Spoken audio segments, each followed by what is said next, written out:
These are the headquarters of Texas Instruments in Santa Clara, California, in the heart of the Silicon Valley. Inside this building, engineers are working on the next generation of TI Systems software. But many of their colleagues working on the same project are 12,000 miles away in Bangalore, India, all interconnected via satellite. In India, Taiwan, and even China, American computer companies are finding a low-cost alternative to the high cost of domestic software development. Today, part 2 of our special look at third world software on this edition of the Computer Chronicles.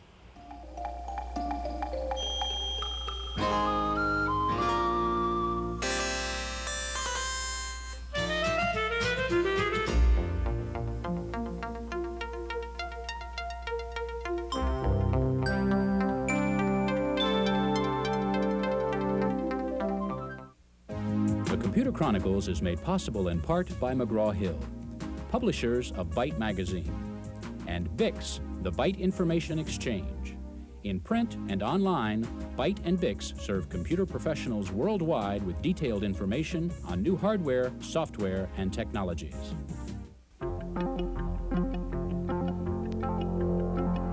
Welcome to the Computer Chronicles. I'm Stewart Cheifet. Gary Kildall is off this week. What I'm doing here is working with a program called PRISM. It's a comprehensive manufacturing, control, and management program. It's being used by many companies around the world in different countries. And what's most interesting about this program is it was developed under contract by a company in a third world country in India. In fact, many American computer companies, Texas Instruments, Hewlett-Packard, Digital Equipment, Apollo, Sun, Microsoft, Citicorp, are either developing software in India or negotiating deals to do so. One of the reasons India has been leading the world in the export of software is probably its extensive educational system, with universities and technical institutes turning out tens of thousands of computer engineers each year. In part 2 of our special look at third world software in India, we begin by an examination of that educational system. Here in this country of almost 800 million inhabitants, American computer companies have discovered a pool of 2.5 million English-speaking programmers and engineers. They are the product of a sophisticated system of higher education. India's major asset is manpower, not low-cost manufacturing manpower like you'd find in the Far East, but low-cost and, more importantly, high-quality engineering manpower. This university in Bombay is just one of several major universities and technical institutes scattered throughout the country that are producing more than 10,000 graduate engineers each year. Advantage is our manpower. We have tremendous potential. We can build very large pool of talented people in this field. I can find you 50 PhDs from US in less than 2 weeks. Okay. I can find you physicists, mathematicians, chemists, who will also have background in computer science. So not just computer science, a lot of other background. As you know, we have large scientific manpower, not just in computer science. One of India's major technical schools is the Indian Institute of Technology in New Delhi. Many graduates of the IIT choose to continue their studies in the States. I would rate the level of education, at least at the undergraduate level in India, in the Indian Institutes of Technology, comparable to best anywhere available. And I can say that with degree of confidence because our students have been able to find admissions in the best universities in the world, including Stanford, MIT, Berkeley, and you name it in US itself. The IIT's PC lab is open 24 hours a day and serves graduate and undergraduate students. There is such a demand for the lab that students often line up at the door waiting to get in. The Institute offers courses in design automation, robotics, computer networks, and parallel processing. A school with an altogether different curriculum is the NIIT, or National Institute of Information Technology. NIIT is a private group of training centers offering courses in basic computer literacy, programming, and systems design. The school staff are also available as corporate consultants. NIIT claims to have trained 50,000 students since its founding in 1982, yet in spite of the vast number of Indian programmers graduating each year, NIIT's director shares a common concern about India's brain drain. I think it's a very significant problem. I'm told that out of the IITs, which are our top-end technology institutes, almost 75% or more of the students graduating in computer sciences leave every year. That's one. And then even the software export activity, that also is pulling away a lot of our good people, because we're doing a lot of contracts where our people are working on contracts in the US. So they're there for 2 years or 3 years or 4 years. Whether Indian students choose to leave or stay, they graduate from school with another kind of talent, an acquired ability that may be the key to their success in the computer software field. Most of our people are already trained in English. Our languages are also very similar to English languages. They are structured languages. It's not pictorial language like Japanese or Chinese. And when you think in structured language, writing software becomes easier. When you write in pictorial language, writing software becomes difficult. So I would definitely say that Indians are much better software programmers than others. No question about it. Some observers have found parallels between India's booming software business and the offshore hardware industries of other Asian countries like Korea and Taiwan. While English-speaking India may be the world leader in offshore software, competition is starting to appear among its Asian neighbors. I think the dragons of the Southeast, like Singapore and Hong Kong and Malaysia, are all potential competitors. But I'm reminded of a recent study which Hewlett-Packard Company did, where they sent out a corporate team to visit Asia to source countries, and they ranked India #1. Just coming into sight on the distant horizon are countries such as the Republic of China on Taiwan, better known for cheap hardware than for bargain-priced software. In population and size, the Republic of China on Taiwan could easily fit into one of India's smaller states. But in terms of hardware exports, Taiwan has captured a generous portion of the world PC market. At the Hsinchu Science Park, south of Taipei, there are companies making PC clones, add-on boards, disk drives, keyboards, and mice, and almost all of it shipped overseas. The company names are familiar to most PC users, but in spite of the country's comfortable lead in hardware exports, Taiwan's government is pursuing the development of a local software industry as well. There are a couple of reasons. First of all, in the past of years, the microcomputer industry has been proving very good, from Taiwan, and the companies like Acer, Mytek, they really need some software industries to help them to upgrade to the system levels. For example, if they can provide some desktop publishing systems, information retrieval system based on the microcomputers, then they can compete with not only the Korean products from Hong Kong, products from some other countries. Taiwan's Institute for Information Industry is promoting several kinds of software development, some of which add new functions to popular hardware products like laser printers and scanners.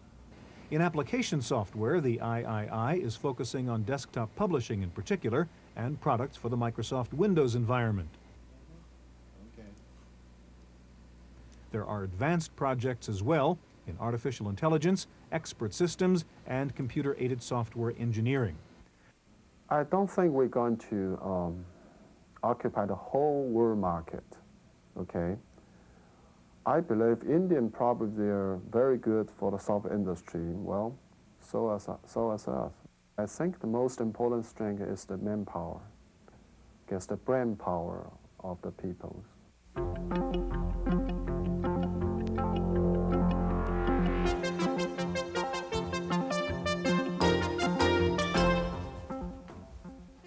Paperback Software is one of the few U.S. firms selling software inside India.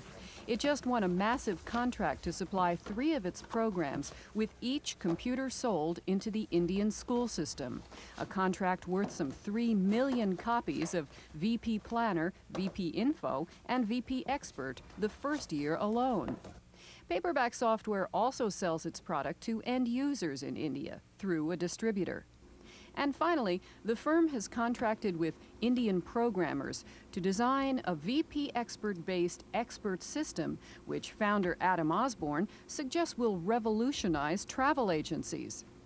He says programming in India is 1/15 the cost in the U.S. It's just absolutely a natural way for us to be developing product.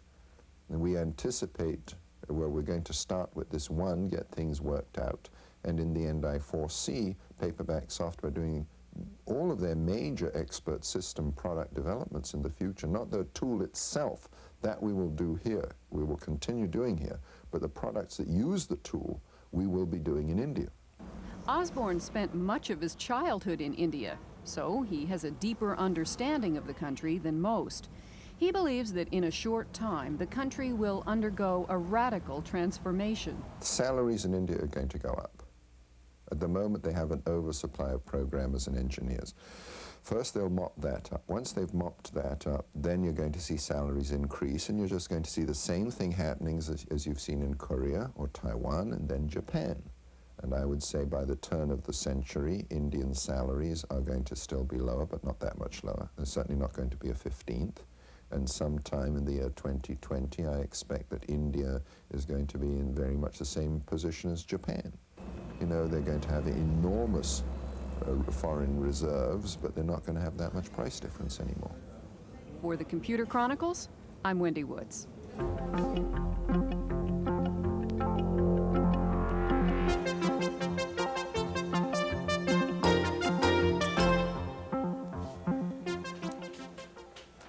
India's drive to become a high-technology center involves more than improving the country's trade balance. The new liberal trade policy has an ulterior motive: to raise the country's domestic level of technology applications. At first glance, it might seem unlikely that a developing nation like India would benefit from the PC revolution. While the country has made great strides in feeding its vast population, close to 40% of India's people still live in poverty. But India is also a vast industrial power, among the top 10 industrial nations in the world, with its own satellites and space program. Today, there are many examples of how India's homegrown computer industry has improved day-to-day life in India. In the past, the trouble with the Indian railway system was not how long it took you to get from A to B, but how long it took you to buy a ticket. It wasn't uncommon in the past to have to wait in line for 8 hours or more just to buy one train ticket. Now, thanks to a computerized reservation system, the average wait in line has been cut to less than 20 minutes. The Indian railway system is one of the world's largest and the principal means of transport for the Indian people. Over 10 million passengers board Indian trains each day. Until recently, buying a ticket was a complicated and time-consuming ordeal, requiring half a day or more of waiting in different lines for different trains. The new computerized reservation system, called Impress, was developed by the CMC Corporation of New Delhi. In the railway stations, for example, in a big railway station like New Delhi,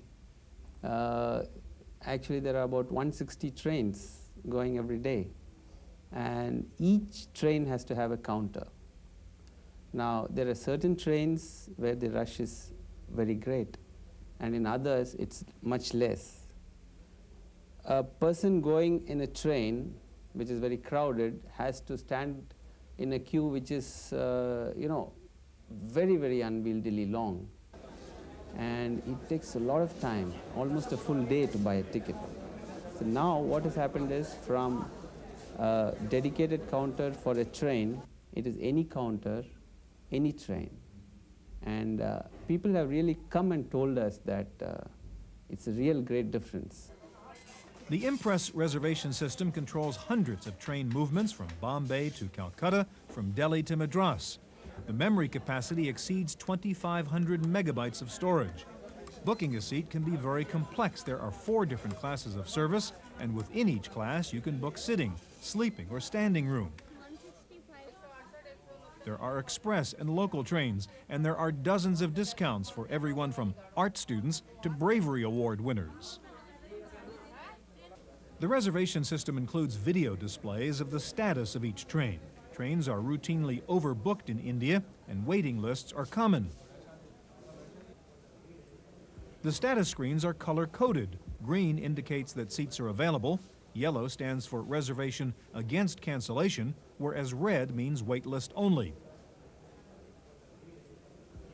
A blinking cell means the status is about to change. New Delhi station alone sells about 50,000 seats per day. While computerizing India's immense rail network may be a unique challenge, the technology used in the process is applicable to other similar projects, and more importantly, it is exportable. Railways may not be so very relevant in a developed country because other forms of transport are more prominent. But a freight management system, for example, or an online transaction processing system of such a magnitude would be useful in so many other applications, like in ports. There are so many areas, even airline reservations. So we can easily translate these skills to developing relevant applications in whatever country it's needed. Statistically, India is a country of mind-boggling numbers. Almost any kind of large-scale computer project quickly becomes a massive undertaking because of the sheer size and diversity of the country. There are 12 cities in India with over 1 million population, and 4 of those have populations exceeding 4 million. Yet over 70% of the population lives in rural areas, scattered amongst 500,000 villages. In an effort to link the widely dispersed government offices, India's National Informatics Center is building a wide-area satellite network. When complete, it will link 32 state governments and 441 local districts with 500 Earth stations, possibly the largest network of its kind in the world. NICNet, as it's known, provides a query-based national database accessible to all government entities.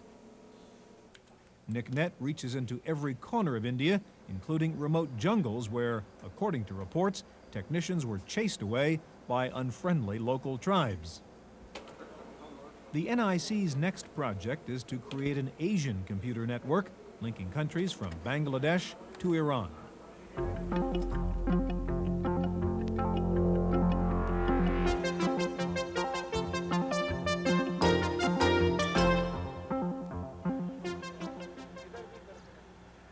According to the new Indian trade laws, foreign companies can establish joint ventures with 40% minority partnership or 100% ownership under certain conditions. Many of the fully owned subsidiaries are located in duty-free export zones like the Santa Cruz Electronics Export Processing Zone, or SEEPS, near Bombay.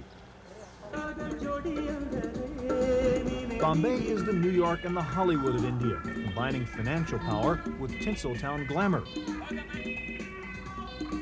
Recently, India's premier business city added high technology to its collection by giving exporters a very special deal. SEEPS, a campus-like suburban industrial park, is the first duty-free export zone in India devoted to electronics and software. Companies setting up shop here are entitled to a tax holiday for the first 5 years of operation, and they receive a 50% discount on the lease. Rent is cheap, about 3 rupees per square foot per month. That's equal to about 20 cents. Among software exporters, Citicorp is a major tenant at SEEPS. With an office that looks like it could have been airlifted from the Silicon Valley, Citicorp Overseas Software Limited, or COSL, is connected to other Citibank offices by electronic mail. The company has imported a sample of almost every kind of hardware, from IBM mainframes and DEC VAXes to PS2s and Macintoshes. COSL was started in 1985 to develop software for Citibank, but they have expanded to produce securities trading, accounting, and retail banking software for worldwide sale. One of the company's recent projects is a PC-based retail banking package called Microbanker for smaller banks and branch offices. COSL also designed a securities trading system called Straps. It's in use today at the Vienna branch of Citibank. Banking software is also popular at Tata Unisys, a joint venture founded in 1977 and 40% owned by the Unisys Corporation. The company is working on a signature verification system that makes it possible to check a customer's signature online at any bank branch. It's an example of what the company calls mission-critical systems.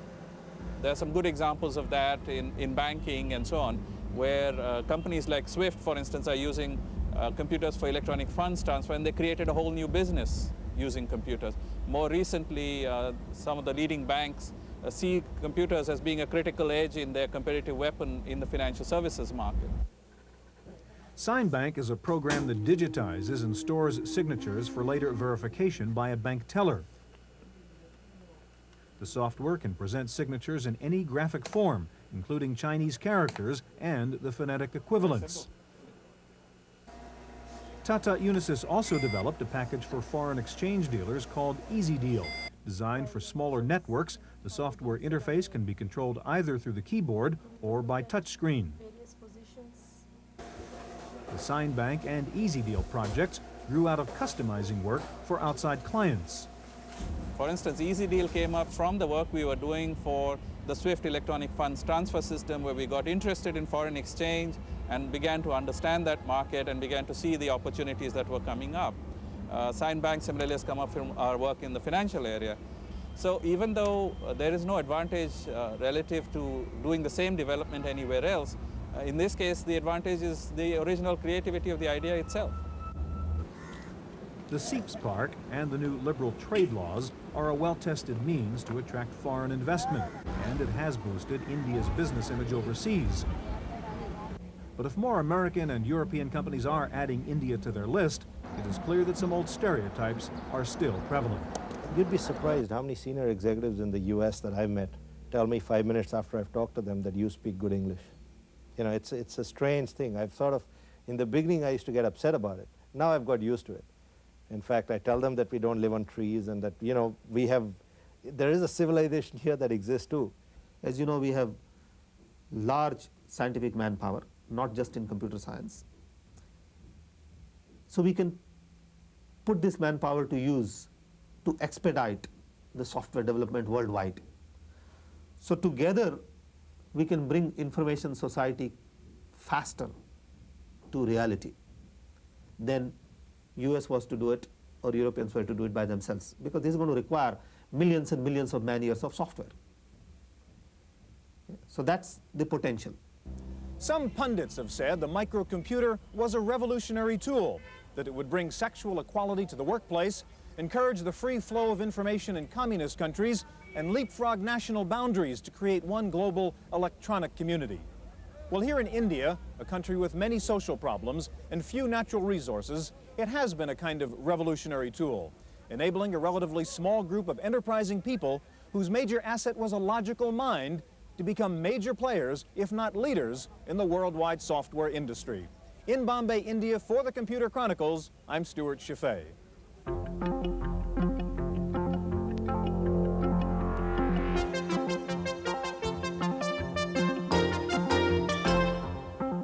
In the random access file this week, arch rivals Compaq and IBM have signed a cross-licensing agreement covering patents in the area of personal computers, peripherals, and other advanced computer technologies. Compaq said the patents it would license from IBM would include microchannel-based products, but Compaq said it had no plans to introduce MCA products and was still committed to ESA. The Open Software Foundation has announced that its Motif Unix interface is now available for licensing to software developers. The graphic user interface for Unix runs under the X Windows system and provides a PC-like interface for Unix. Several companies have already committed to Motif, including IBM, HP, DEC, Oracle, and the Santa Cruz operation. Hewlett-Packard has cut prices on its Vectra PC models in an effort to stay competitive with Compaq and IBM. The price on the high-end 386 Vectra was cut by $1,300. Lotus has come up with a tighter version of Freelance Plus, the charting and drawing program. The new release of Freelance Plus, version 3.01, requires only 438K of memory. Upgrades are available for $20. Want to get into the CD-ROM publishing business? Meridian Data of Scotts Valley, California has come up with a complete CD-ROM publishing package for under $5,000. It includes a CD-ROM drive, necessary software, and training leading to the production of a disc containing up to 30,000 pages of data. Meridian says it's hoping to convince more companies to start using CD-ROMs. A recent survey showed that 90% of Fortune 500 companies say they are thinking about getting into CD-ROMs, but only 4% are now actually using CD-ROM technology. The American Institute of Small Business has released a new software package called How to Write a Business Plan. Unlike other business plan programs, this one not only prepares the financial data, but also the complete narrative covering such areas as marketing, production, advertising, and so on. How to Write a Business Plan is available in PC or Mac formats and sells for $125.